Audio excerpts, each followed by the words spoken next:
You know the feeling. You're brushing your teeth, and out of nowhere, you remember a cringe-inducing mistake you made a decade ago. Or maybe you get a visceral flash of anger over a friend who betrayed you in college.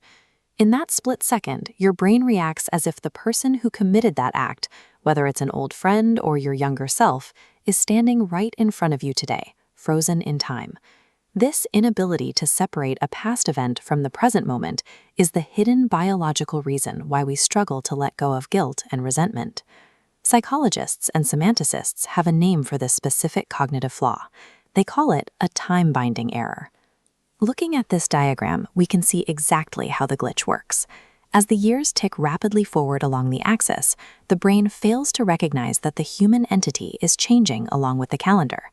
This happens because the brain uses a lazy survival mechanism to conserve cognitive energy. Instead of processing a complex, evolving human being, your mind stamps a permanent, easy-to-read label onto them and locks them in place.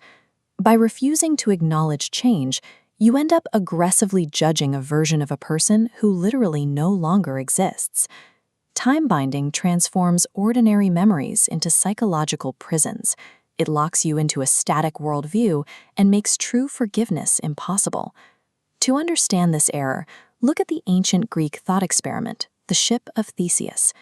Athenians preserved a historic ship by slowly replacing every rotting plank over centuries. Eventually, no original wood remains. If every piece is swapped out, is it the exact same ship? This paradox exposes a critical flaw in human perception. We mistakenly assume that because the outer shape of a thing remains continuous, the actual material and identity remain identical. We can map this exact paradox directly onto the human body. Your cells are constantly dying and regenerating in a continuous fluid wave. Psychologically, your worldviews, your neurological pathways, and your environments are entirely rewritten by experience. The you from 5 years ago is made of different biological material and operates on entirely different psychological software. Despite this total physical and mental overhaul, your brain's time-binding glitch forces you to treat yourself and everyone around you as the exact same ship. Holding someone accountable for a past action is necessary, but holding infinite resentment means you are stubbornly yelling at a vessel made of entirely new wood. General Semantics provides a specific cognitive tool called dating to bypass this time-binding error. Looking at these two distinct folders, we see how the protocol works. Dating and identity requires you to update your mental labels by permanently attaching a specific year to a person when you recall a memory of them. Take the author of the 12 Steps to a Good Life framework. The entity known strictly as Thomas 1998 made terrible choices, caused harm, and was highly dysfunctional. Contrast that with Thomas 2023.